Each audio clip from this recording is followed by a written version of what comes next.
Hello दोस्तों, कैसे हो आप सभी। उम्मीद करता हूँ बहुत अच्छे होंगे और अपनी तैयारी को बहुत अच्छे तरीके से कर रहे होंगे। दोस्तों आज है 8 फरवरी, दिन संडे है। रोजगार वेतन एप्लीकेशन पर जो टेस्ट हुआ है, आज उसी का एनालिसिस करा रहा हूँ। अगर आपने ये टेस्ट दिया है तो आप अपना स्कोर कमेंट बॉक्स में जरूर लिखना, और आप किस राज्य से इस वीडियो को देख रहे हो भाई वो भी जरूर बताना। देखो आज के जो मॉक टेस्ट में जो मेरा स्कोर रहा है वो 75 क्वेश्चन ठीक है, 5 क्वेश्चन गलत हो गए हैं।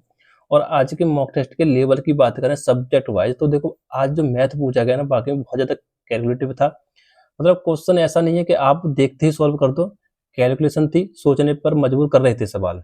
ठीक है, आज मैथ में मुझे 30 मिनट के आसपास समय लग गया था।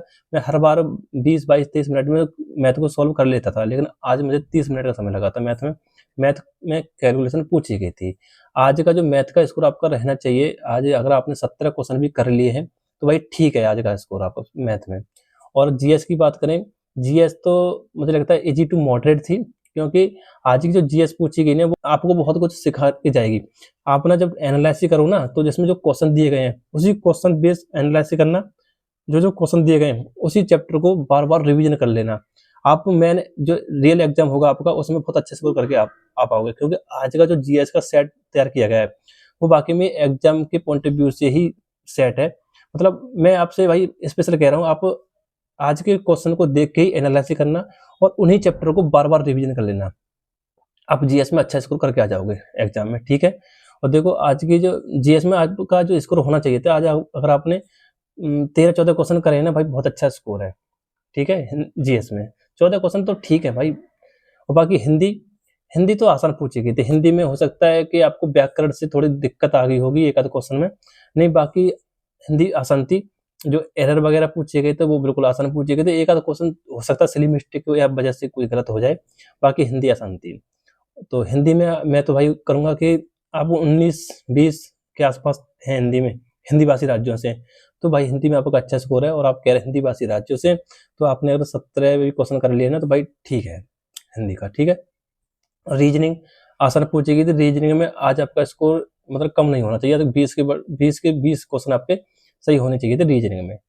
अगर इससे कम है तो भाई फिर रीजनिंग आपका डाउन चल रहा है।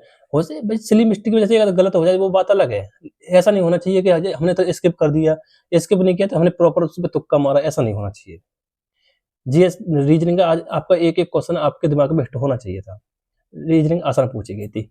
अगर आप देखो आज के जो मॉक टेस्ट के स्कोर की बात करें तो आज आपका 65 प्लस, यानी हिंदी भाषी राज्यों से हैं अगर आप, तो आपने 65 से 68 के बीच में क्वेश्चन सही करे ना, 68, 65, 68, तो भाई ठीक है आपका स्कोर। और आप कह रहे हिंदी भाषी राज्यों से, तो आपने 50 से 55 क्वेश्चन सही किए ना भाई, ठीक है आपका स्कोर। बस आज के मॉक टेस्ट में मैथ को ही थोड़ा कैलकुलेटिव किया गया है, बाकी 3 सब्जेक्ट तो आसान पूछे गए थे। आप वो बहुत अच्छा स्कोर कर सकते हैं तीनों सब्जेक्ट में। मैथ में थोड़ी बहुत दिक्कत आई होगी टाइम की वजह से। क्वेश्चन तो सभी सॉल्व हो रहे थे, ऐसा नहीं है कि सॉल्व ही नहीं हो रहा जी दिमाग से बाहर ही जा रहा है, ऐसा नहीं था। सॉल्व क्वेश्चन हो रहे थे। ठीक है, बाकी मेहनत करो अच्छे से, एनालिसिस जरूर किया करो टेस्ट का। जो भी क्वेश्चन आपका नहीं बनता है उसी क्वेश्चन को भाई सीखा करो, उस चैप्टर से देखो, उस टाइप को सीखा करो। ठीक है, तभी चीजें सही होती हैं। ऐसा नहीं है कि टेस्ट लगा दिया फिर उसे खोल के भी नहीं देख रहे हैं, और नंबर ज्यादा आ गए तो खुश हो गए, नंबर कम आ गए तो डिमोटिवेट हो गए। तो भाई ऐसा नहीं करना है। टेस्ट इसलिए लगाया जाता है कि हम अपनी कमियों को पहचान पाए, तो टेस्ट जरूर लगाया करो। ठीक है, और भी आपको कोई डाउट हो तो आप कमेंट बॉक्स में पूछ लेना। धन्यवाद।